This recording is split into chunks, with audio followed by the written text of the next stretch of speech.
partially activated by Naruto. Herein I managed to fully activate it by granting him the Monchikyo Sharingan. Kushina's mouth parted slightly in surprise before she regained the control over her body. Kasumi had no idea what the Monchikyo Sharingan was, but assumed it to be the next level after the 3 Tamo stage. You gave me the Monchikyo. Really? Naruto asked, excited at the thought of having the 4th level of the Sharingan. Yes, Naruto. This is one of Mongenkyo's techniques I've used through you. We get up to 3 days here, and in the outside world only a few seconds pass. There were 2 reasons I gave it to you. The first is that when I gave you the Sharingan, I decided that my test for you to gain Mangekyo would be the activation of Elemental Star. I have been waiting for you to completely activate it for a while now. No need to get upset. It wasn't your fault. I realized by some research that since originally you didn't have the Sharingan, it was having some problems with merging with this unexpected Dojutsu. Since you already had the Rinnegan in your DNA, it didn't matter. So once I upgraded your Sharingan to Mangenkyo, the elemental star attacked it in the weakened state of evolution and made some room for itself. Now when you return, you'll notice a midnight blue-shaded yin-yang symbol in the center of your pupil. Its function is called Heavenly Intervention Ring. Yes, I named it. What it does is once you decide what you want to do with one of the 5 elements, it determines if you will be able to do it or not. If yes, then it refines your actions by absorbing a small amount of your chakra. If you can't do it, then it consumes a much larger amount of chakra forcefully from your body and uses it to perform the technique.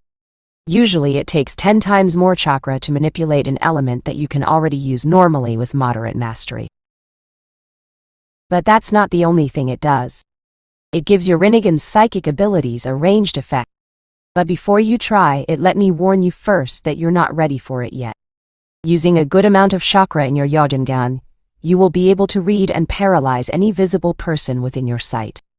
The downside is, you need to have both his and your body motionless for a while, and it uses a good chunk of your chakra. Normal Rinnegan user would have been able to do mind reading by placing his hand on the victim's forehead. Obviously, the same conditions need to be met by him as well. The last thing I can tell you right now is that I think Yogengan will probably allow you to control sub-elements as well. But I don't know for sure. That's all I managed to find out. She paused here to let her words sink in. After a minute or so, she continued.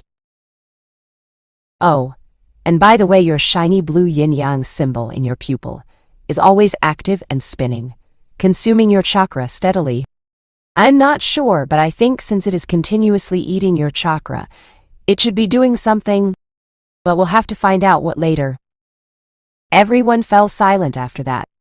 Kushina contemplated on what effects this new development was going to have on her family. Kasumi was worried for her brother, and Naruto was inwardly banging his head on an imaginary wall. Seriously, control over sub-elements, as if the 6 he already had were not enough. He had no need of this, not at all. All this meant was more problems for him. Though mind reading seemed very useful, his enemies will greatly increase if knowledge of him possessing a supposedly non-existent legendary bloodline gets out. Finally, Naruto broke the silence. Alright, Kimbi-san, thanks for all the information, but please warn us next time before you do something like this again, okay? Kyubi huffed and walked away, mumbling something about pricks and ungrateful bastards. Flashback end. For the next 3 months they were trained in physical aspects only. Since they didn't have enough time for now, Kushina had only taught them basics on genjutsu, and told them to focus on tai and ninjutsu more. When they were older and maybe had much better control, then they might decide to improve their genjutsu. Right now their massive reserves prevented them from making any decent use of genjutsu. Another reason Kushina chose to ignore genjutsu was because she wasn't good at it herself, thanks to her own gigantic Uzumaki reserves. She made up for it with Effin Jutsu, which she was already teaching to both Kasumi and Naruto. Unknown to either of the Uzumaki girls, Naruto was getting tutored by his favorite foxy demoness in the way of illusionary arts. It took up most of his training time in Mindscape, but he wasn't exactly complaining given how useful Genjutsu was, if applied properly. Their taijutsu training, on the other hand, had been anything but pleasant. Kushina had painted self-adjusting gravity seals on both Naruto and Kasumi. Kasumi's unreal healing factor caused her a lot of pain.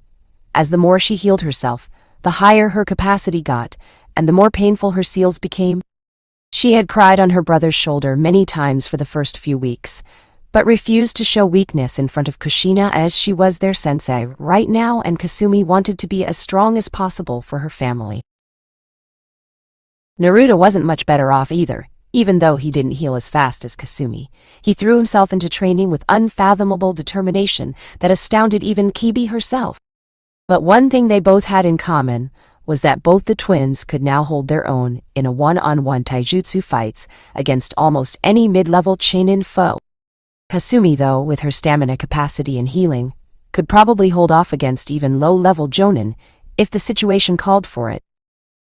Uzumaki Compound. Congratulations, Cupcakes, your survival training is hereby complete. It's been a whole year since that day. Kushina smiled bittersweetly. Something that was understandable. Naruto was going to leave soon for his personal training with Kibai. Who knew what awaited him there? I'll now tell you where you stand on the basis of your performance, purely for knowledge purposes. In ninjutsu, I consider Kasumi to be low Jonin level, and Naruto is definitely better thanks to his superior control. Maybe mid-Jonin level. In taijutsu, both of you are mid-Chunin level, but in a prolonged fight, Kasumi could be counted as low Jonin level, thanks to her stamina and healing. I think if Naruto used his Dojutsu, then maybe I'll consider him mid-Jonin level as well. In Jutsu, both of you are mid-Chunin by the Uzumaki standards, but since even most cages don't know as much about sealing as an average Uzumaki Chunin used to, let's just say the mid-Chunin means nothing in Jutsu. What I can tell you, though, is your talent exceeds most Uzumaki prodigies, and I myself was spoken of as being one of them. Moving on, Naruto, from what I know, has unknown skills in Genjutsu. Seeing as he was about to protest, she waved her hand dismissively before he could. I know you're probably being trained by Kaibai-san in Genjutsu, or will be soon enough. If the Tsukiyomi is anything to go by, I don't think it will be fair for someone as poor at Genjutsu as me to judge you on that field. Especially because I don't even know what you're capable of with it. Naruto frowned as his mother's words sank in. She wasn't angry or mad at him for not telling them about his training. But why? Kushina continued, speaking as if nothing had happened. Kasumi-chan, you're as good at Genjutsu as me. A cage-level ninja. Kasumi puffed up with pride. Which means you know next to nothing about it, but can dispel most illusions. Deflated. Kushina giggled. Overall, I'd say you both are somewhere around mid-Chunin and high Chunin by the Uzumaki standards. You can both individually hold off against most Konoha Jonin, though. I'm pretty sure about that. Except for the elites, they are still out of your league for now. Naruto is definitely ahead of you right now, Muzum-chan, but I think that was definite given he had a 1-year lead on you, isn't as stupid, and trains harded. Kasumi pouted. I'm not dumb. Anu-chan is just too smart. Relatively speaking. Naruto rolled his eyes. Don't be mean, Kachan. Kushina giggled for a while before sobering up. Naruto, Kasumi, I want to let you know that you've both done so well that I couldn't be more proud of you. While others of your age are going to enter the academy tomorrow, you two are already capable ninja. The twins puffed up with pride. Oh, and Naruto-chan, it's time you got your summoning contract. I want you to make your decision now, since you've had about a year to think already. Which summoning contract do you want to have? Toad, Phoenix, or Dragon? I know you've already researched on all of them in our library, but I'll tell you what I know about each of them in short, just in case you missed something.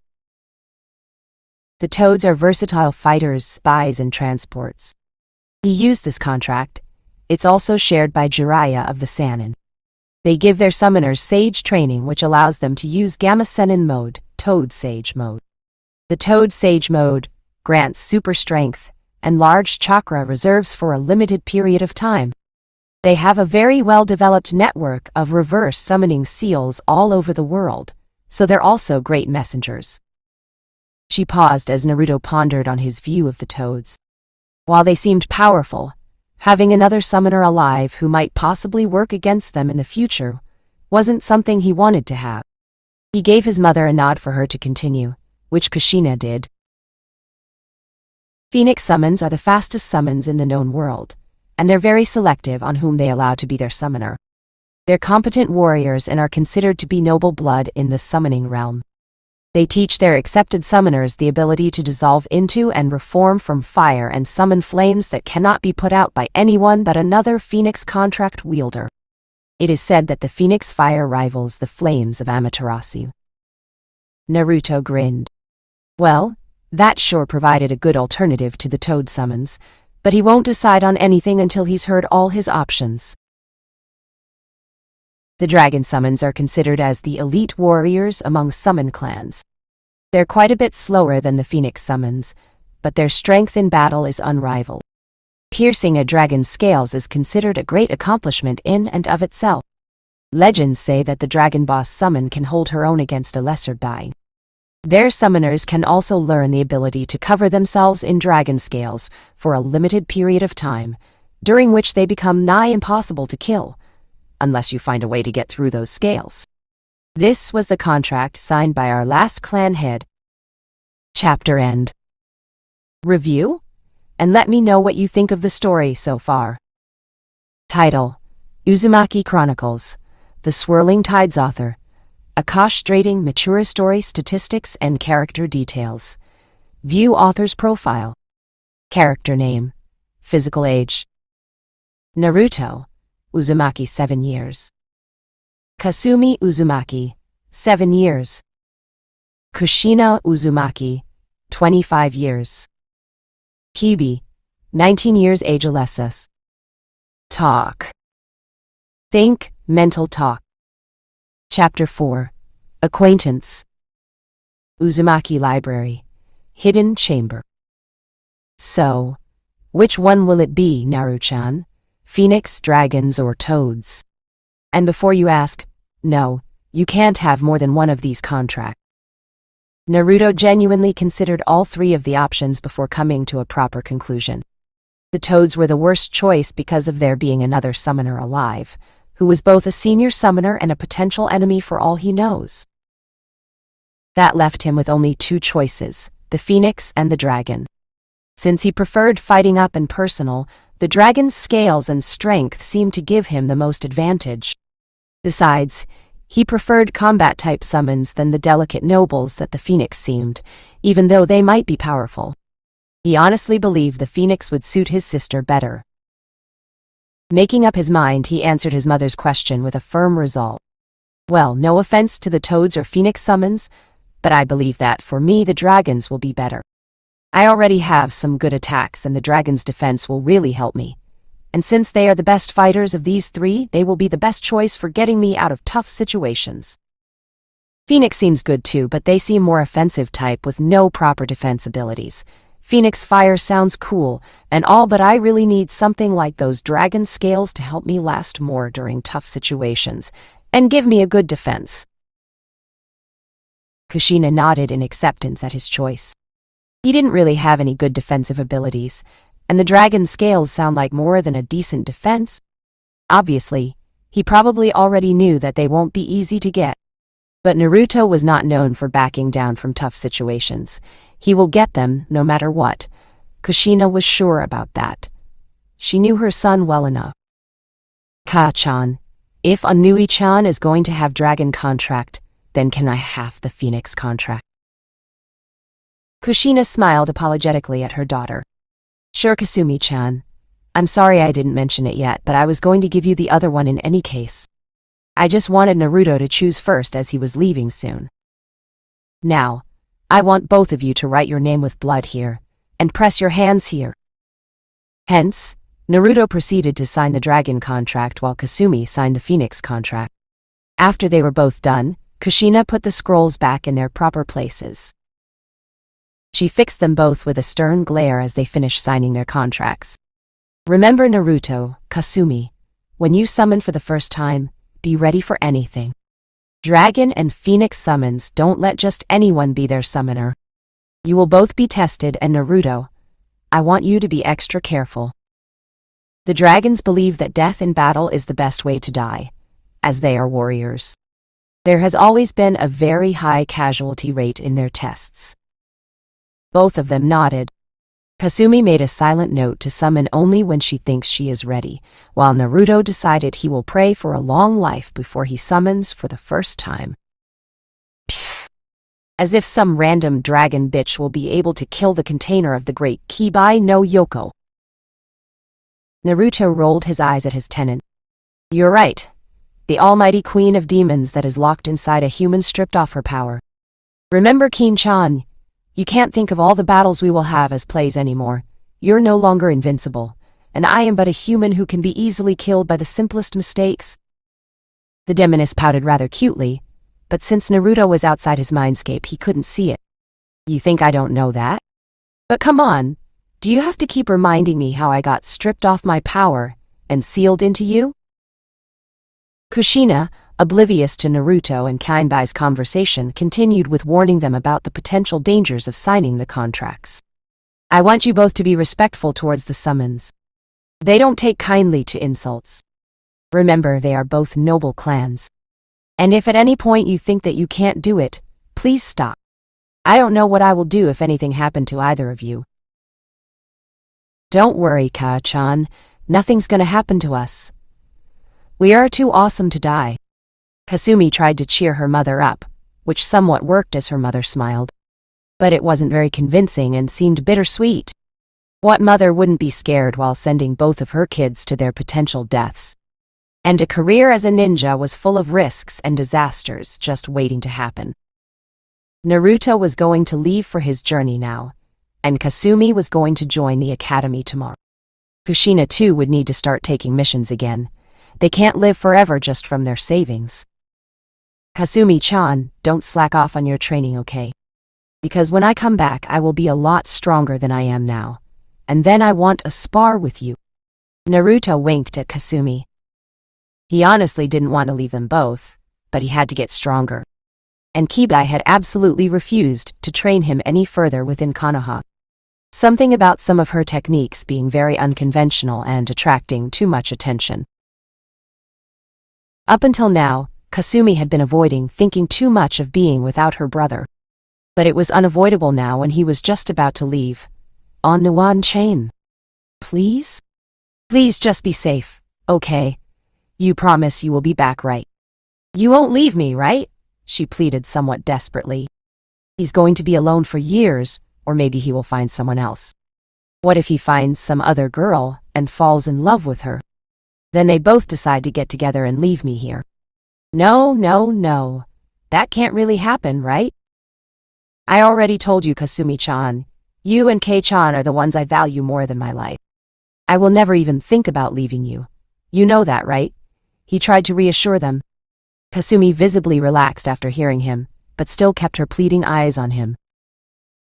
Yeah, but I will miss you, Undaichi-chan. Her voice broke as she finally gave up trying to restrain herself and flung herself around her brother. Naruto patted her back soothingly as she cried for him, but as much as it hurt him to see her crying, he knew that he still needed to leave. Tears fell from the crimson-haired girl's eyes as she thought about what her life was going to be like without her Oni-chan. Now I am going to be all alone. Ka-chan is rarely home and Onui-chan is leaving. Kushina tried to speak evenly, but her voice still trembled. I will miss you too, Naru-chan. Be safe, and keep in contact with us. She still thought Naruto was too young to go off training alone, but she had prepared him as best as she could right now. Now all she could do was hope for the best. She could hold him here by force, but she didn't want to risk her own child hating her. Be safe, my little Naru-chan. I will trust you. I can't believe I'm trusting my son's safety to a demon queen, but you better keep him safe, or else I'm gonna pull you out of the Shinigami's stomach and rip you to shreds, Databane. Shinigami is the god of death. Her eyes widened as she realized she had just spoken her catchphrase in her mind. She didn't want her kids to catch that bad habit from her, so she had never spoken it for a few years now. It was to her great relief that neither of them had taken that habit from her. Damn, thank God they didn't hear it though. I promise I will be back before you become a genin, Kasumi-chan. Alright, Onoi-chan. Just please come back to me when you complete your training with Kaibai-san. I promise I'll be good while you're not here. Kasumi hugged him tightly, and Kushina embraced them both into a motherly hug. After a while, they all separated and Kushina gave Naruto a kiss on the forehead while his twin sister kissed his cheek. Good luck, Ane-chan. I promise I will be a lot stronger too when you come back. Even though she tried her best, she couldn't prevent some sobs from escaping her. Naruto frowned a bit. The more he stayed, the guiltier he felt for leaving. I better get going soon, or they'll probably convince me into staying. And I can't say I don't want to. The redhead girl mewed with a blush as she felt her brother kissing her tears away. The blonde whispered something into her ear, causing her blush to darken. He waved them both goodbye and started to walk away, eventually disappearing over the horizon. After a while, Kushina looked curiously at her daughter, wiping a few stray tears away. She might be one of the strongest kunoichi alive, but she was still a mother. What did he tell you, Kasumi-chan? Kasumi bit her lower lip as she suddenly found her sandal very interesting to stare at. It's a secret. Kushina smiled as she shook her head, inwardly praying to whatever deities are watching over them that Naruto comes back to her safely. 5 days later, Konoha Council Room. Hokage-sama, we have just confirmed that Uzumaki Naruto has betrayed and left the village. We demand that Hunter Nins be dispatched to take care of him. A civilian councilwoman, Haruno Rashi, screeched. Kushina glared at Rashi. What the fuck are you talking about? I am the head of the Uzumaki clan, and I gave Naruto the permission to temporarily leave the village for a training journey. You have no say in the matters of my clan. Now, Kushina-chan, no need to be that angry. Uzumaki?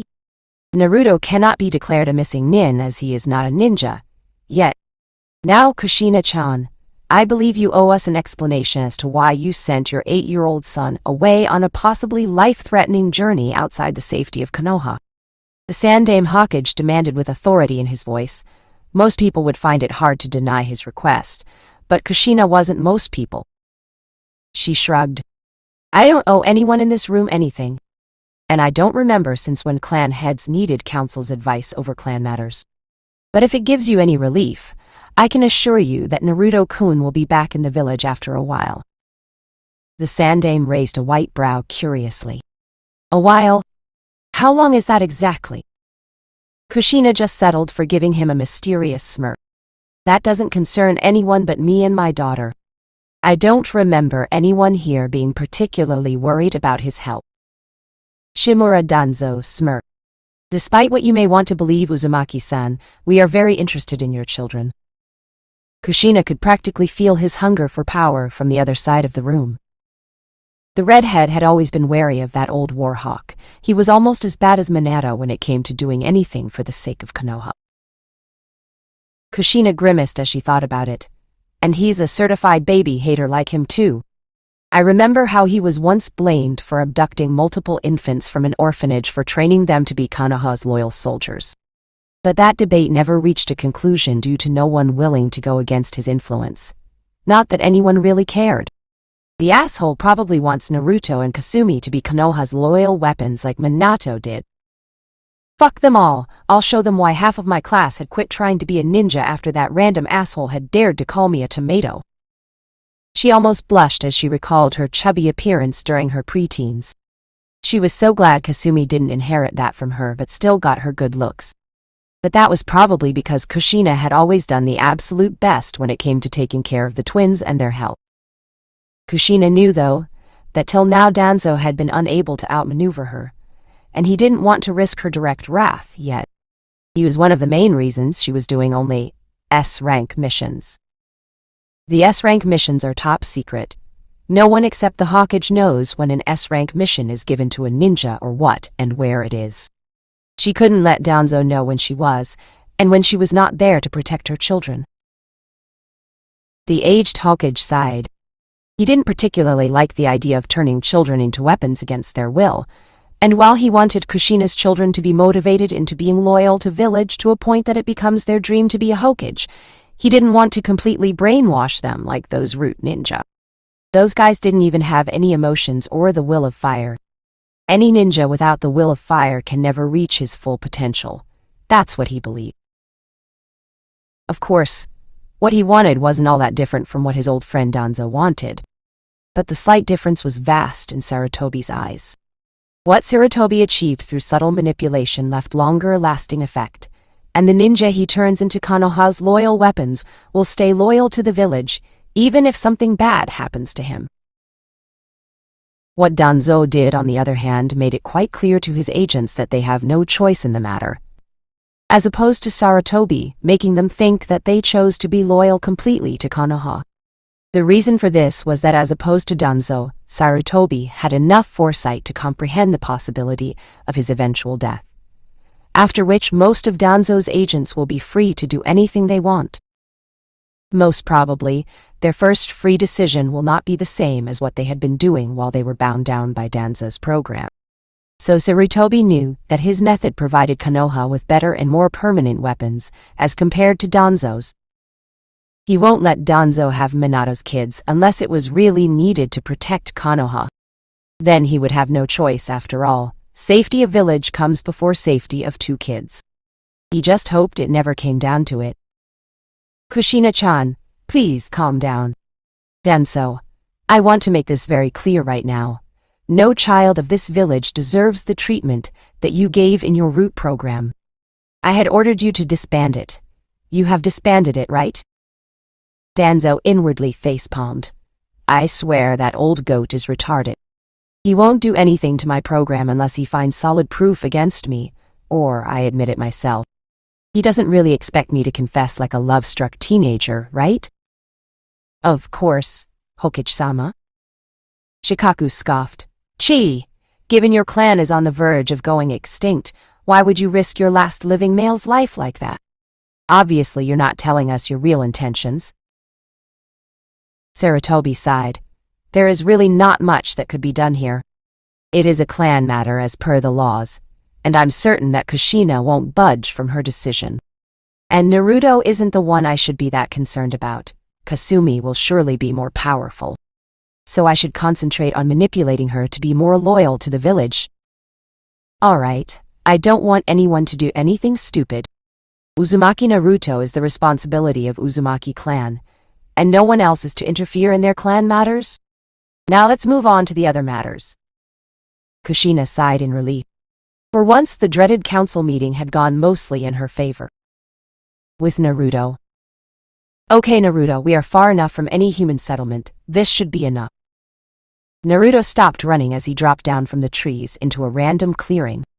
Okay, so what now, Kaibai-san? Let's see, why don't we start with experimenting with your Rinnegan bloodline? I want you to do that gravity technique of yours once again, but don't put too much chakra into it. Concentrate on throwing away that rock in front of you, and only the rock, not everything around it. Naruto gave a mental nod to Kaibai, and proceeded to concentrate chakra into his palm. He immediately felt a pull towards his eyes, and then he executed the technique. Shinra Tensei, Almighty Push Divine Judgment. Only the rock was blown away with a great invisible force. None of its surroundings were disturbed. It seems you lack a lot of control. Your technique was perfected by your Yogengan, but it took 10 times more chakra than it should have.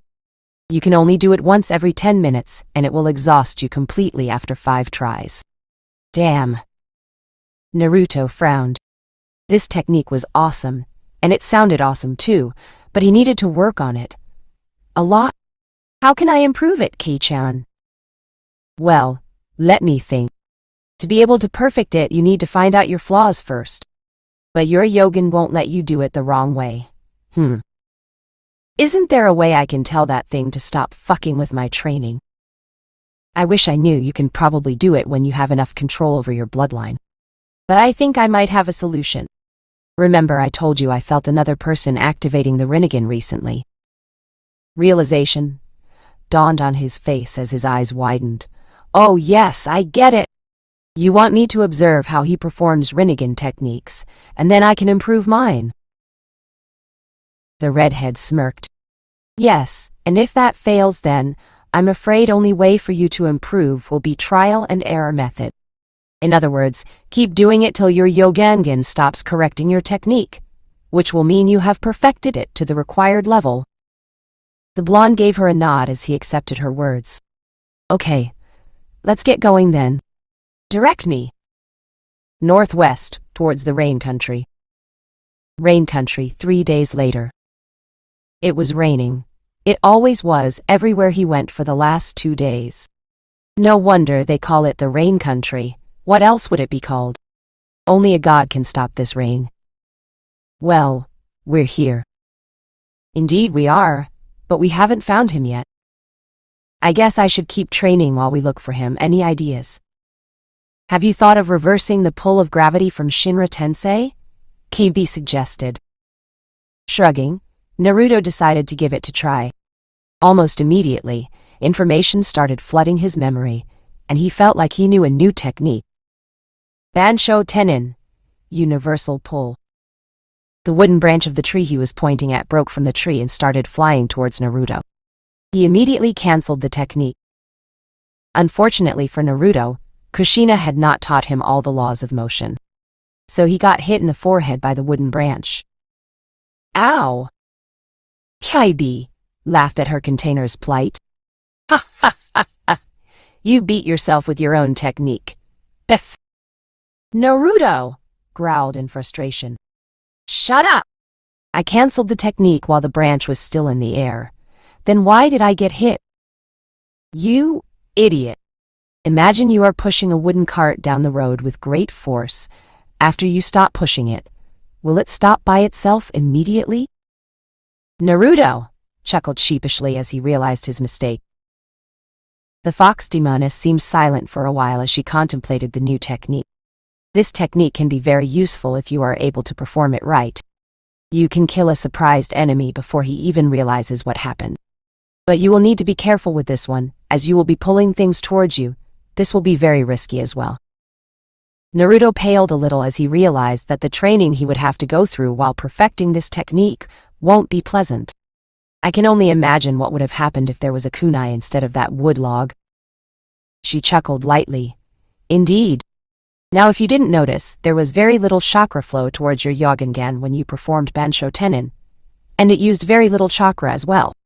I would say you can do this every 10 seconds for hours. However, that doesn't mean you have mastered the technique yet. You should be able to do it with both of your hands. And if it is possible, attract 2 objects towards each other instead of you, or maybe completely control the path of your target. Unless you are able to do all that, I need you to keep working on it while we travel. Not much, just use small stones for your practice while we look for your relative. He gave her a mental nod. Okay. Oh, and Naruto, once you are able to do this completely, and we don't find that person, then we should move on to the dragon summoning. After all, we can't waste too much time looking for just one person. We have to get back to your family within 5 years. Hi. Bansho Tenin. 3 weeks later in a valley, near Amagakure. Naruto, stop! What is it, Kane-chan? The demoness waited for a while in silence as if expecting him to come up with an answer. Do you feel that? There are a lot of chakra signatures here, and they are very strong too. If I had to guess, at least 15 of them are high Jonin level, and one is at least Kage level. I need you to hide your presence as much as possible and investigate this.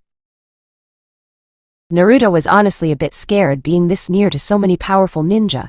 Some of them might be capable of easily taking him down. Okay, with any luck, they won't have any sensory-type ninja. It will be impossible to feel my cloaked presence in the middle of so many high-level chakra signatures. 15 minutes later. Naruto was now looking at a very intriguing sight. A half-crippled man who he recognized as Danzo from his mother's description was standing on top of the valley with the man with more than cage-level chakra. He seemed to be the leader of all the Ainins in the valley, except those two who were standing down the valley. Whoever he was very strong. Alongside him stood at least 50 more ninjas, all higher than Chunin level, with at least 15 Ambu level among them. But they were not what caught his attention. Oh no. What caught his attention was the red-haired man standing down the valley, or more specifically, his eyes. That rippled pattern around the pupil with bluish-gray shade was not something people get to see every day. Those were his eyes, his ancestors' eyes. If this person had those eyes, that means he was a relative. He was family. There was no way Naruto will let him die here. But what could he do? Don't forget that he has the Rinnegan, and he is much older than you, so he must know how to use it better than you. Such a person cannot be easily defeated, no matter the number of foes. I think the only reason the fight has not commenced is because our enemy has a hostage. As if responding her words in front of the cripple, there was a blue-haired girl on her knees with a kunai pressed to her throat. It was then that the man with a gas mask on his face started speaking in a menacingly calm voice. Nagato, if you kill Yahiko and disband the Akatsuki, then I will let you and Conan go unharmed. What do you say? He is lying, Naruto mentally informed Kyuubi. How can you be so sure? I mean, it is a possibility, yes, but... Naruto shook his head. He wasn't guessing. I can tell he's lying. I can also tell that the cripple wants the redhead's eyes. Ah, interesting. So that's why the elemental star part of your Yogengan keeps draining chakra constantly. It interprets people's intentions to you. Very interesting.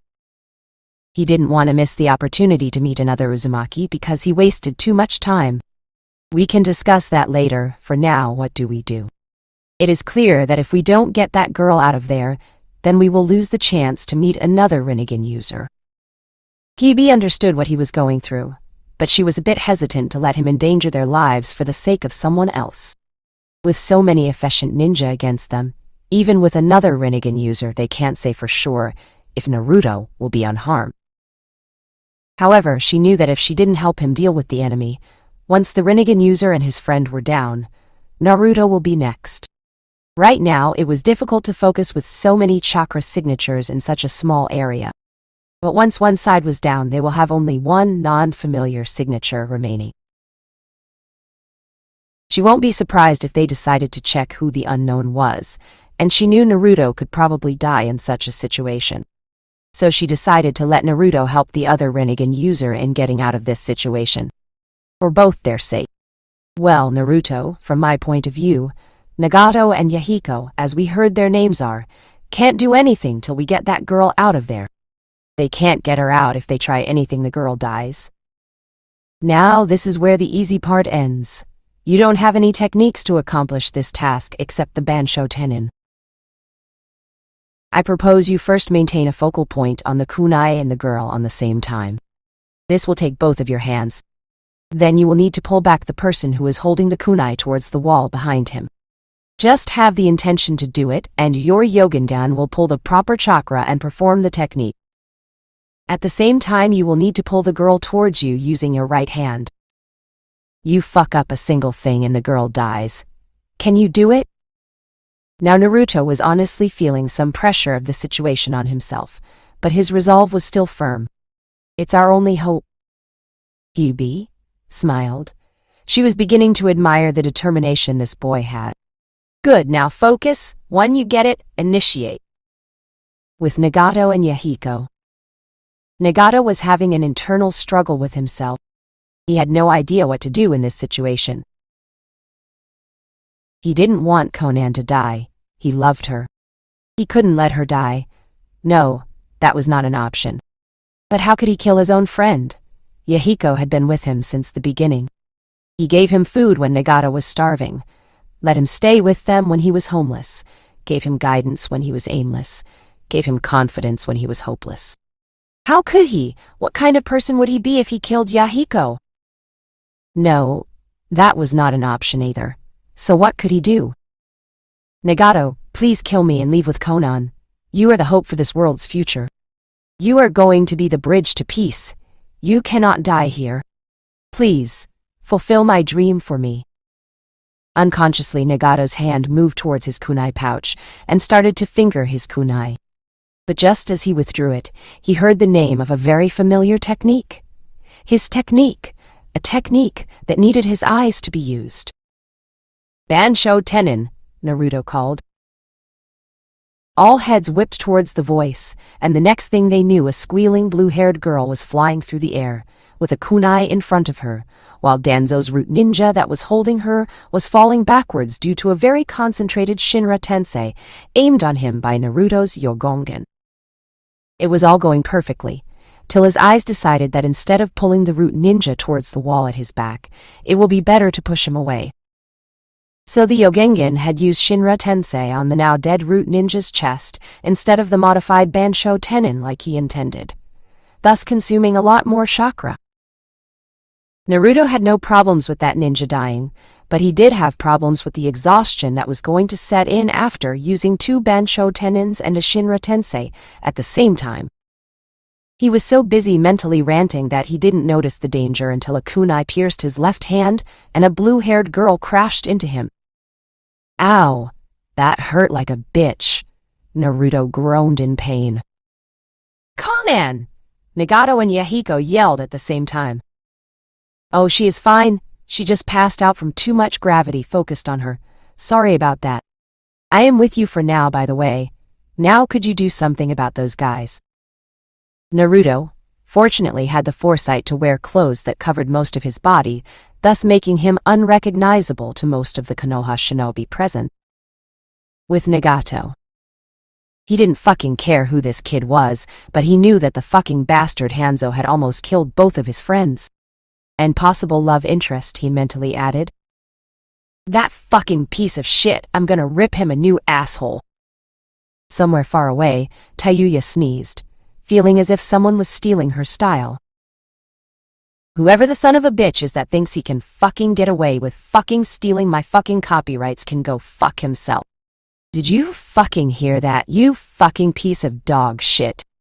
I will rip your fucking dick off, you fucking asshole." Himemaru, Sakon, and Ukon, and Kidomaru backed off from the crazy bitch, while Jirobo decided to reprimand her. "You shouldn't swear, Tayuya. That is unbecoming of a lady. Wouldn't you know how to be a fucking lady, you fucking shithead?" Back with Nagato, he tried to ignore the sudden shiver that was racing down his spine. Somehow he found himself back into his rage mode, and did what the Uzumaki tend to do when their loved ones are in danger. Shinra Tensei. Some of the higher-level ninja sensed the attack far earlier than it came. They were the best at what they did, thus when they performed rank techniques to block the incoming attack, they were confident it would work. What they didn't know was that Shinra Tensei dispelled any and all techniques it collided with, and continued on till it completed the physical devastation it was meant to do. The only way to escape was to either escape from its range, or be able to survive the shockwave of gravity. Hanzo growled as some of his best subordinates lost their lives to the rage-filled attack of the Rinnegan wielder. Only those who had decided to dodge instead of block survived. The valley's wall in front of them was utterly destroyed by the blast of gravitational force, taking many more ninja with it. The sheer power behind the move stunned even Yahiko, who had witnessed the move many times before, but never to this level. Yahiko shook himself out of his trance, and then proceeded to show the enemy why exactly he was the leader of the Akatsuki. Suiten, Daibokufu no Jutsu. Water release, great waterfall technique. Yahiko released a huge wave of water upon the enemies. Naruto thought quickly and decided to aid them what little he could in his exhausted state anyway. Deciding to pick on weaker opponents, he spotted a Konoha shinobi that looked ready to pounce on a distracted Yahiko. Bansho Tenin. Pulling the surprised shinobi towards his left hand, he took out a kunai with his right hand, and then just as he was about to get body slammed, he held out his right hand with kunai. Needless to say, the ninja didn't get time to think what he should do. That was a very simple but very effective strategy. Naruto, good going? Thanksy. He noticed that even though Nagato and Yahiko seemed very powerful, they were being pushed back. Yahiko seemed very skilled with water ninjutsu and was continuously throwing B-ranked techniques at the enemy, while Nagato was skilled with gravity. He was able to use the Shinra Tensei every 5 seconds for 20 meters. That was pretty damn impressive. But what astonished Naruto was the fact that the red-haired man was showing no visible sign of exhaustion. In fact, there was only one emotion that was radiating off him right now from what his Yogengan was telling him. It was rage. Pure, unadulterated rage. This is not good. If he used one of the more powerful Rinnegan moves, Naruto didn't want to be trapped inside a second moon in the sky. Oh no, he wouldn't like that at all. He wanted to be able to go back to his family after his training. They had to end this fast, before Nagato loses control. Yahiko-san, Nagato-san is losing control. We have to end this soon. We don't need to. I can sense my friends heading this way, and they will be here any moment now.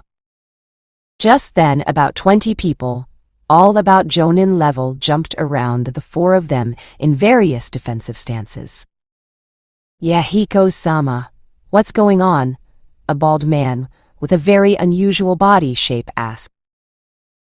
Yahiko looked at his comrade gravely before explaining the situation to them. Apparently Hanzo has betrayed us and joined forces with Konoha to eliminate us.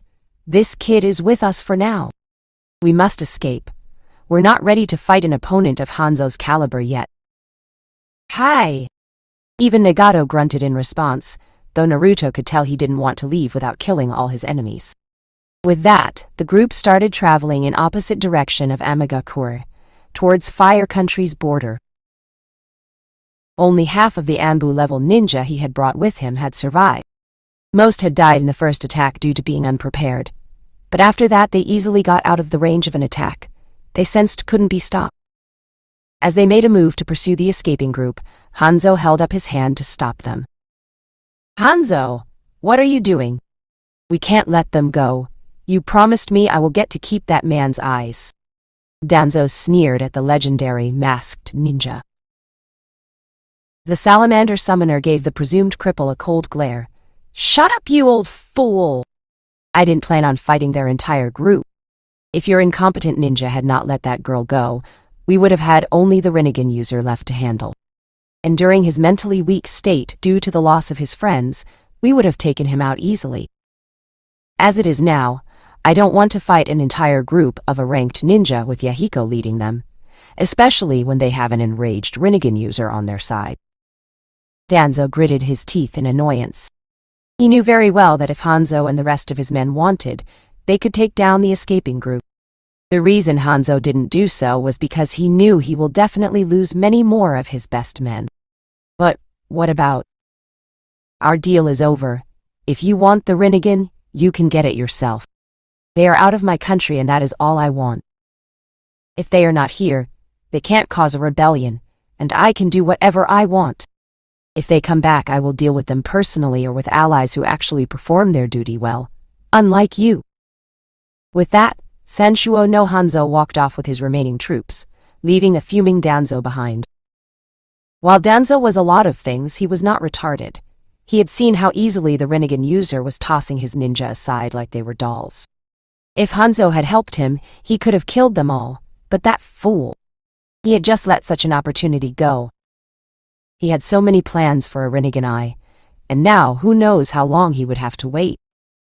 8 hours later, Fire Country. All right, stop. I think we can rest now. They are not following us. Yahiko ordered the group, which was immediately followed. Once the other members of the group were off, setting camp, Yahiko set Conan down in front of a tree. Then he joined Nagato in his Who Glares More at Naruto contest. Hello, Naruto asked somewhat uncomfortably. Geez, he saved these guys' asses, and they are glaring at him. Ungrateful bastards. Now you know how I feel, Kibai whispered in his mind. Finally, Nagato sighed and mumbled something. Sorry. What did you say? Nagato glared at the blonde. The red-haired male was sure the boy heard him, but was only trying to make fun of him. I said thanks. How were you able to use that technique, though? Naruto contemplated his next course of action. Could he trust them with this? He didn't know them much, but he knew that Danzo was a slimy bastard. And if that bastard wanted them dead, they automatically qualify for the potential allies list Naruto had. Before he could respond, though, he was interrupted by the blue-haired girl he saved. Thank you, mister. Who are you? Conan's voice was far from the usual confident and smooth tone it usually possessed. She was ashamed of herself for almost causing both Nagato and Yahiko's death. She believed if she was stronger, their lives would never have been risked again like this. If it weren't for this strange boy, she and her friends would have been probably dead. Naruto seemed to think for a little while. As he paced back and forth in front of them, the AIM trio got more and more impatient. Just as Yahiko was about to interrupt his train of thoughts, the blonde made his decision and started speaking. Can we go somewhere in private? I would like to keep this as secret as possible. I don't want to have my enemies know about me yet. His eyes bored directly into the trio's. Even with the sunglasses covering his eyes, the three could feel that he was completely serious. It hadn't exactly been a very hard decision. He had known before being in this situation that sharing this information was necessary if he wanted to learn Rinnegan techniques from the other Rinnegan wielder. They gave him a nod and started walking away from the rest of the group. Once they were out of hearing range, Naruto stopped, which caused the other three to stop as well. He slowly removed his sunglasses and exposed his eyelids. As he slowly opened them, two of the three witnesses gasped in shock, while Nagato's Dojutsu sharpened slightly. He seemed the least surprised by seeing the ripple pattern in Naruto's eyes. The older Rinnegan wielder had already come to the conclusion that Naruto had the Rinnegan as well. It certainly explained the sunglasses in cloudy weather and gravity manipulation. Yahiko and Conan, however, were shocked. They didn't know anyone else who possessed the same eyes as Nagato. You have the Rinnegan, Conan whispered. Naruto smiled mysteriously at her, earning himself a confused look. Yes and no. What do you mean? Yahiko asked, somewhat confused. Naruto sighed. He once again reconsidered if he should really do this. Then he thought, what the hell, you have to give some to get some, right? I mean exactly that, Yahiko-san. This is the Yogengan. Rinnegan is one of its parts. My original bloodline, the Rinnegan, was fused with Sharingan by its creator, Kibi no Kitsune. Later on, I activated my transcendent bloodline, the elemental star. The Yogen is what I call the result of these three fusing together. Yahiko and Conan were gaping. Out of all things they had expected, this was too much information. Nagato, on the other hand. Where did you get those sunglasses? Nagato asked excitedly. Yahiko and Conan snapped out of their stupor and started yelling at him for going off topic. What? Nagato pointed his finger accusingly at Naruto's sunglasses as he spluttered. I mean, just look at them. Any normal pair of glasses would have given any ninja with a trained eye at least a slight glimpse of his eyes. Even with my Rinnegan, those glasses completely concealed his Dojutsu.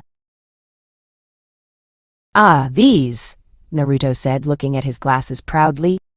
These are a gift from my sister, since we have a lot of Byakugan and Sharingan users in Konoha, who would have been easily able to see through any normal ones. She got these made for me from Kaya-chan. Not only do they cast a permanent genjutsu over my eyes while I am wearing them to look like normal, they also create fake chakra pathways to mislead the Dojutsu users who can see through them. Awesome. Nagato was drooling, while Conan and Yahiko were looking at him strangely. Finally, Nagato noticed their stares and answered their unspoken questions. Do you have any idea how hard it is to keep trying to hide your eyes from everyone? Most people who see mine either get scared, start worshipping me, or they begin plotting against me to take them for their personal agenda. He deadpanned. Oh, I didn't think a simple pair of sunglasses were that important. Yahiko nervously replied to Nagato, who just grunted in response. Naruto chuckled as he decided to get to the point. These people seemed like they could probably get along with him.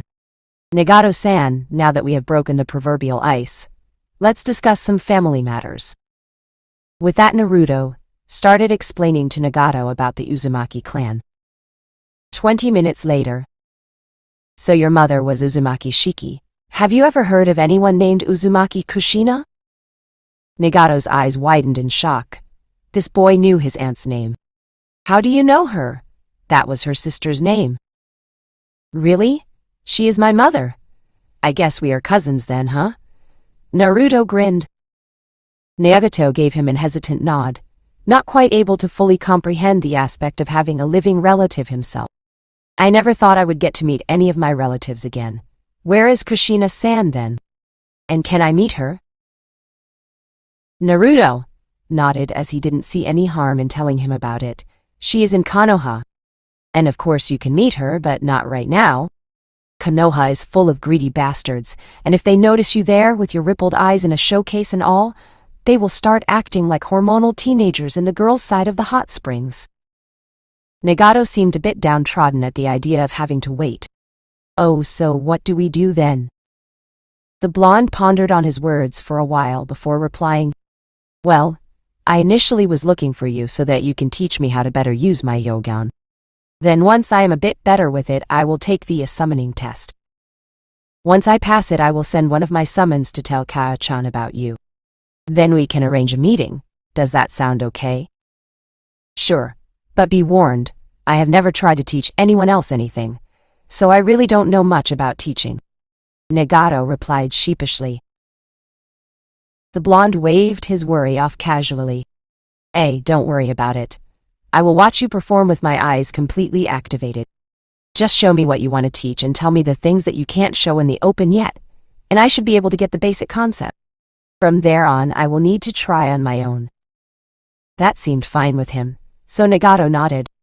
Well then, what are we waiting for? Let's see what you got. The blonde gave him a confused look. What do you mean? The grin on Nagato's face was somewhat scary. I mean, you have to spar with me. He only had the time to widen his eyes and say 2 words. Oh shit. Let's begin, Shinra-tensei. I wonder if it is an Uzumaki tradition to torture your relatives and try to kill them. Kyubi mused as her container was flung back by Nagato's gravity attack. Yahiko and Konan immediately left to watch from a safer distance. Naruto, meanwhile, was in a world of pain. Never had he been on the opposite side of that technique. Nagato had managed to surprise and catch him off guard. It was a good lesson for Naruto. Never let your guard down. Okay, now that you are up, we can truly begin. Shibaku. Tensei. Planetary devastation. Review? And let me know what you think of the story so far. Panic struck him when he was lifted up in the air along with most of the ground around him, towards the sphere of chakra. By his estimation, if he was unable to break free from the technique, he would be squashed like a bug, and his remains would be trapped inside an earth sphere. It seems this is the powered-down version of the same jutsu that the sage used to create, Moon, to seal Jubi's body. Fascinating. She wasn't concerned about Naruto's life. She knew Nagato had no intention of killing her container. And she had already grown somewhat immune to pain after the boil baths she had felt during Kushina's training. Meanwhile, Naruto began going through his list of possible actions, and only one seemed good enough to escape. He started pushing about 90% of his remaining chakra into his eyes and hands, with all his strength put in his last-ditch effort. He called out his technique. Shinra. Tensei. Huge shockwave of gravity from the blonde disrupted Nagato's technique in a thunderous crash of titanic forces and pushed all the rocks and dirt away, leaving only a lone figure floating overhead. Yahiko and Konan seemed amazed at the massive devastation the 2 Rinnegan wielders were causing, even more so considering the blonde was merely a child. When Naruto's concentration finally broke, he pushed most of his leftover chakra to his feet to minimize the damage from the impact of his landing. After that, he blissfully passed out. "Don't you think you overdid it a bit?" Konan asked Nagato. Nagato was always sort of shy and hesitant when it came to harming anyone. This was not like him. The Rinnegan wielder sighed. "Konan-chan, I will be honest with you. When those bastards had us trapped at the valley, I realized what could have happened if I had hesitated even for a bit. We all would have died. I don't want the last remaining of my family to die like that. By the time we are done, I will make sure he is a hardened ninja who will use his powers to protect all that is precious to him and destroy everything that stands in his way without any hesitation or guilt." Konan and Yahiko were somewhat shocked upon hearing this. They always had to console Nagato that it was okay, and they were doing it only to achieve a better world each time Nagato had to take a life. But this new Nagato, he just beat the shit out of his newly discovered cousin just to teach him a simple lesson. Do not ever let your guard down, and never hesitate. After a while, Konan smiled. It seemed Nagato had finally understood what he was aiming for and what he wanted. Without any further words, they picked a now unconscious Naruto up and went back to their camp. Title: Time Skip. 11 months. Character age: Naruto Uzumaki, 8. Kasumi Uzumaki. Natsumi Uzumaki, 10. Nina Uzumaki, 19, adolescents. Kushina Uzumaki, 24, adolescents. The AIM Orphans, 20. The Sannin, 47. Chapter 5. Emancipation. Hino, Kuni, Land of Fire. The Akatsuki, which currently consists of Yahiko, Nagato, Konan, and about 20 A-class and B-class ninja and Naruto, had been traveling various parts of the elemental nations for about 11 months. This time was used for training, making new contacts, gathering spies and information they require to fulfill their future goals, and other miscellaneous tasks. During this time, Naruto had managed to master Bansho Tenin to its full capabilities. He could now attract almost anything towards any other thing, and do this with each of his hands simultaneously. His mastery over Shinra Tensei also increased. He could now do it every 30 seconds for about 20 times a day. Though it's nowhere near Nagato's level, he's only an 8-year-old and has a lot of time to improve in.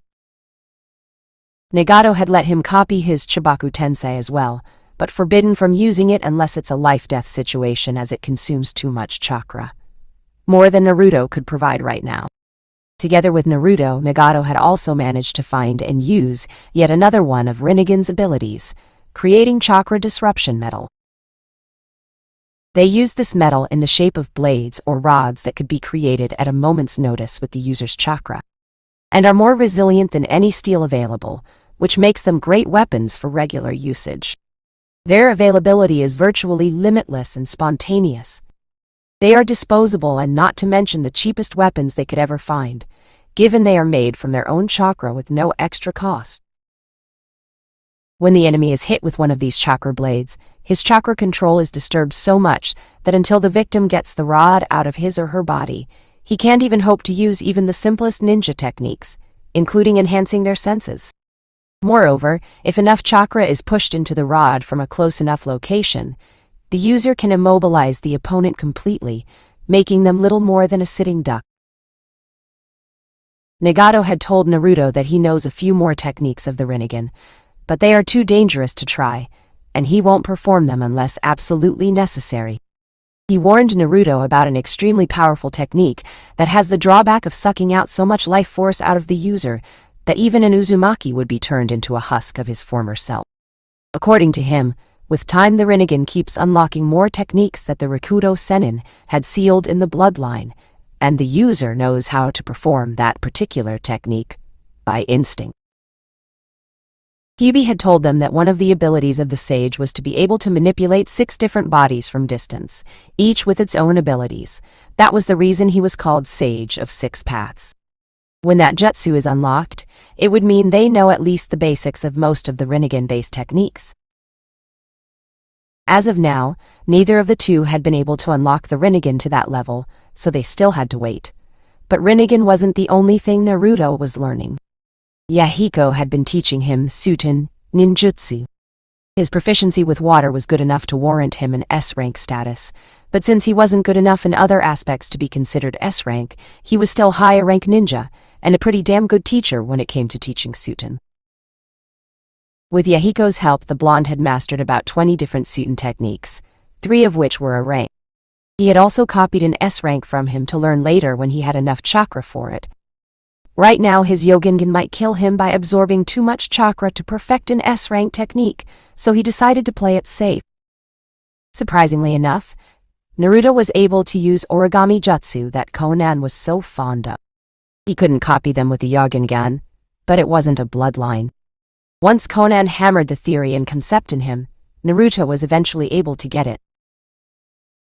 This didn't settle well with his other 2 friends, as Conan never taught anyone her origami jutsu. She wanted to keep it a clan secret, as it was her dream to bring back her family's name. Her family consisted of talented origami ninjutsu users, who had all been killed during the Third Great Shinobi War, with the exception of Conan. Of course, she had asked Naruto not to teach it to anyone. She had given it to him as a gift for saving her and her friends.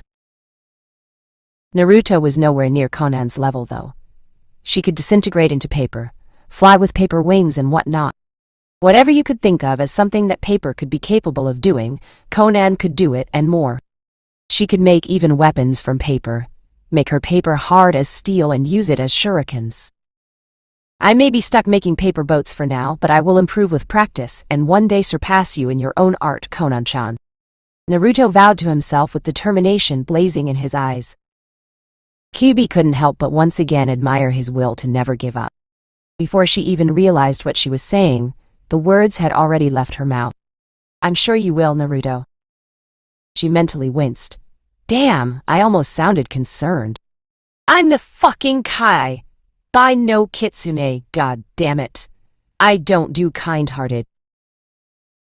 It had been a long time since Nagato had been waiting to finally meet his aunt, and he was quickly losing his patience with the blonde. All right, Naruto, that's quite enough for waiting, don't you think? I think you are quite ready for whatever the dragons can give an 8-year-old as a test. I've been teaching you for a year, and so have Yahiko and Conan. I've never seen a more powerful brat at your age. I'd say you're as strong as me when I had completed Jiraiya Sensei's training at the age of 12. The least he wanted was a decided time for a meeting. Having had lost his parents when he was 6, Nagato always dreamed of having a family again. And until a year ago, he believed he was the last of the Uzumaki clan. Naruto merely looked annoyed at his cousin's accusations. Don't yell at me, it's not like I am trying to delay the family reunion, you know. It's just that Kaya-chan told me the test will be hard and I need to be ready. The red-haired male rolled his eyes. You are ready, I would say. You are at least high Chunin level right now, and that's without your Yogengan. Naruto's shoulders sagged in defeat. Maybe his cousin had a point. Shh. Fine. There is just one little problem. The elder Rinnegan wielder tilted his head in questioning way. Yeah? Naruto grinned sheepishly as he rubbed the back of his head. I kind of forgot to ask Kaya-chan about the hand seals needed for summoning when I signed the contract, and I guess she forgot them too. Nagato tried to resist the urge to facepalm. Naruto, sometimes you are just so stupid, he puffed out his chest with pride. But of course, not everyone is as handsome, smart, or charming as me. So I shall show you how it's done. As he dramatically prepared to go through some hand seals, Nagato realized he didn't really have a summoning contract, so he never needed to learn the summoning hand signs either. On second thought. Conan-chan, do you remember the hand seals needed for summoning? I don't think I should be the only one who gets to help him. Conan, who had been silently listening to their conversation, and sweat dropping every once in a while, could only giggle at her childhood friend. Fine, look carefully, I will only show them once. You too, Nagato. She didn't give Nagato proper time to protest that statement and went through the 3 hand seals and resumed her relaxed position. Since she didn't have a summoning contract either, she didn't mold chakra while performing the seals, so that nothing unexpectedly unfortunate may have the chance of happening. Naruto memorized the hand seals and then performed the required seals before slammed his hand on the ground. He pushed as much chakra into it as he could without fainting. Kushiosa no Justu, summoning technique. A large puff of smoke erupted in front of the group as a giant golden dragon appeared in front of them. It looked down at Naruto and spoke in a rather soft voice for its size, momentarily stunning the observers. "Greetings, summoner. I am Aradace, queen of the Dragon Clan, or as you might want to refer to me as, the boss summon." Naruto bowed in greeting to his summon's leader. He remembered how his mother had told him to be as respectful as possible with his summons. "My name is Uzumaki Naruto, Aradash-sama. It's an honor to meet you." Kyuubi couldn't help but whine. "Why couldn't you have been that respectful to me? Surely the mighty Kaibai no Yoko deserves more respect than that puny little dragon." Naruto, sweat dropped. "You called it a little dragon? Just look at it, it's huge." Kyuubi huffed. "Compared to my magnificence, it's nothing more than a little lizard trying to fly." The blonde chuckled. "You aren't jealous of the dragon, are you?" He mentally grinned as no response came. Even though he didn't show it, he was quite shocked and oddly happy that Kyuubi was almost behaving like a friend to him. An annoying friend, but a friend who's been with him through thick and thin, nevertheless. Even if it was impossible for her to leave, there had been many instances where she didn't need to help him. But yet she did. For that he was grateful. The dragon seemed to nod her giant head in acceptance. "Nice to know you too, Naruto-chan, but before you could call our kind for your aid, you need to prove your worth. Are you ready for our test? Kushina-chan must have told you the basics about us. Make no mistake. If you fail, then we will not give you another chance. On the battlefield, failure leads to death. If you survive the test, we won't kill you, but you can't take the test again." "I am ready, Aradash-sama." Naruto managed to reply with an even tone, even though inwardly he was very nervous. The dragon smiled, which was quite scary with all her giant pointy teeth on display. "Good. Now, your test will be to find the legendary sword of the Dragon Clan, the Raijin. When our previous summoner died, the sword was lost with him. He was your maternal great-grandfather, by the way, I think. We'll give you a seal that will help you track it down more easily. After you have it with you, you will need to have the sword accept you as its master.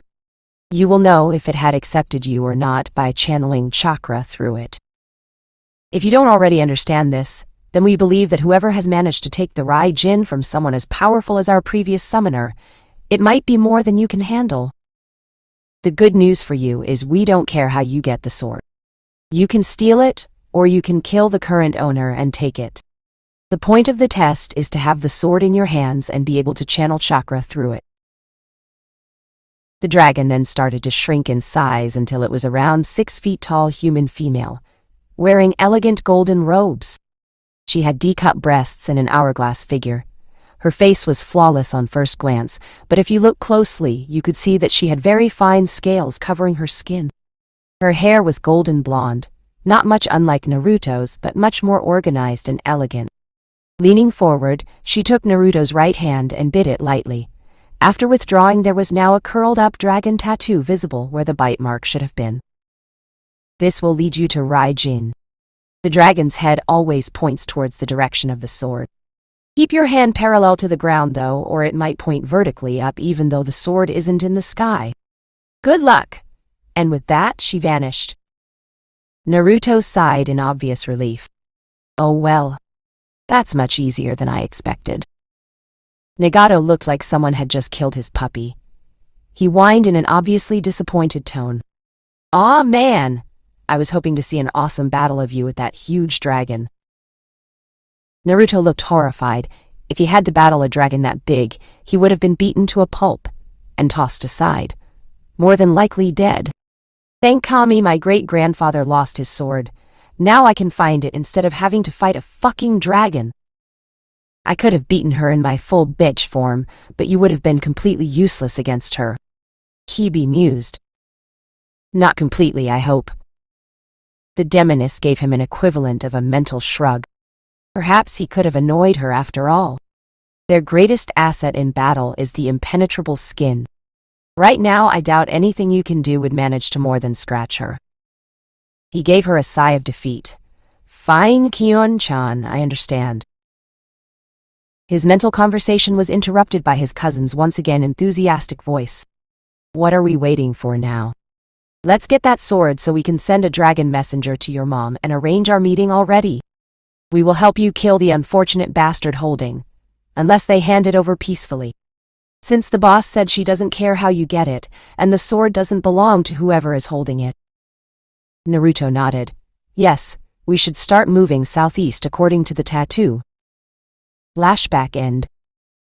And so they had been moving constantly, from Rain Country towards Nami no Kuni, since the tattoo was pointing in that direction. Right now they were somewhere in Hai no Kuni. Suddenly the group sensed a chakra spike and stopped.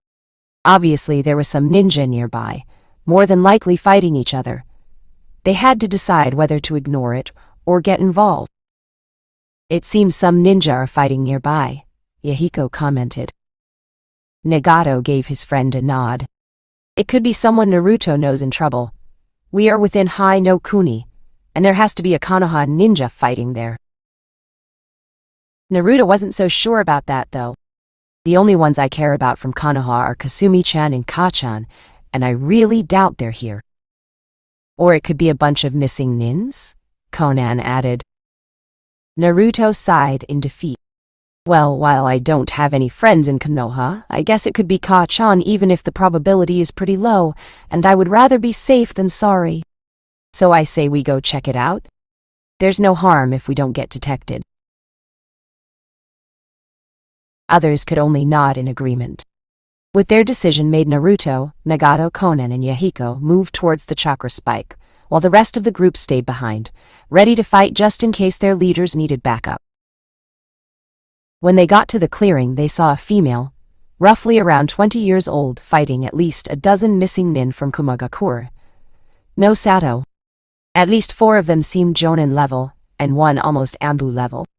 There was also a girl tied to a tree without much clothes. She didn't look more than 12 years old.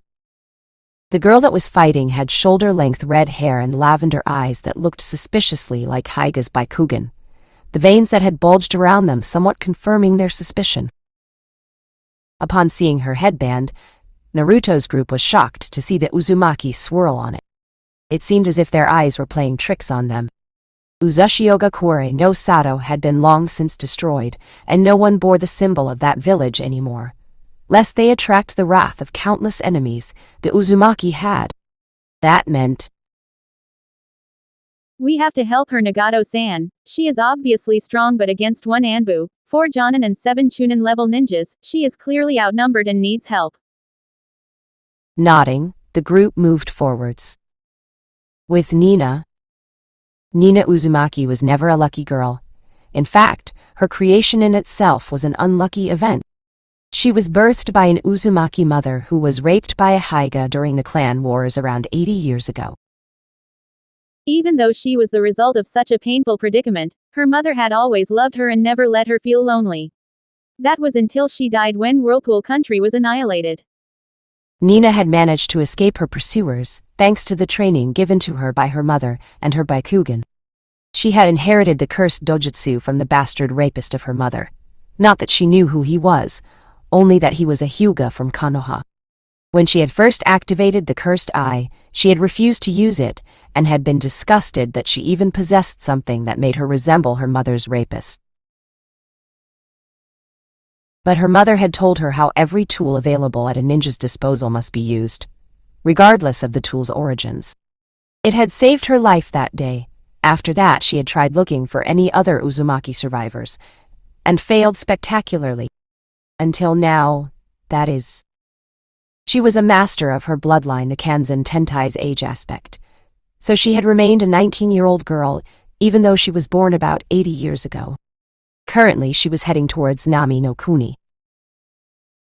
By pure luck, she had heard one of the ninja in Otogakure. Hidden sound of Ta no Kuni, land of rice fields, talking about a blonde girl whose blood could heal any wound. She had heard that the girl was being sold, and Orochimaru-sama, as the ninja referred to the man as, was very interested in her. She was sure the girl was Uzumaki, as it was their bloodline that provided that ability. The blonde hair was confusing, but it could come from the paternal side, like her Byakugan. Regardless, if there was the slightest chance of another Uzumaki being alive, she couldn't let someone like Orochimaru get his hands on her. She can't let her be a slave either, so she had to get there before anyone else does. However, as her fucked up luck would have it, she had stumbled upon a group of missing nin. Stumble wouldn't be the right word, of course, given that they were barely in the range of her Byakugan, which she had been using to scout ahead. The only reason she headed their way was that they were about to do something she despised more than anything. With a girl around the age of 12 tied to a tree, and had hungry looks in their eyes, even a blind person could sense what they were about to do. Since her mother was a rape victim, she despised rapists more than anything. She had sworn long ago that any rapists that crossed her path would never receive mercy and die a slow and painful death. The redhead had years to practice her techniques and train, so even though she didn't have any scrolls from the Hanga on Byakugan or their techniques, she was quite adept at using it. She had extensive knowledge of human anatomy as well, a great deal of experience and expertise, unlike any other. With these, she had created her own taijutsu style that allowed fluid movement of the body as well as fast strikes. She will make sure these bastards feel pain before they die. Slowly. Byakugan. Seeing the redhead get into a taijutsu stance, the missing ninja got smug looks on their faces. You think you really stand a chance against us? You know what? We kind of needed another one.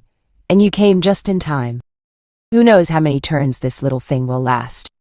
The apparent leader gloated, pointing towards the young girl who seemed to be quivering with fear and disgust.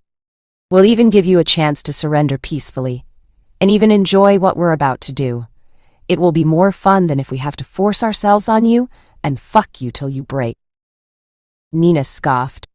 From what she could see, the girl was already pretty beaten up, but her underwear was still intact, so they probably hadn't raped her yet. Good for the bastards. I won't hurt them that much before killing them now. Without any further warning, Nina dashed ahead, uncaring of the fact that the leader was easily at Anbu level. Her movement little more than a blur, as she closed in on them. But instead of closing the tenketsu or performing fatal strikes like usual, she touched the major nerve endings and pushed her chakra into them to cause maximum pain to the missing ninja. Ah! The two closest to her that were hit immediately collapsed on the ground, writhing in agony. She smirked at their painful cries. As she sensed some people coming close and watching, the girl decided not to act against them unless they attack her.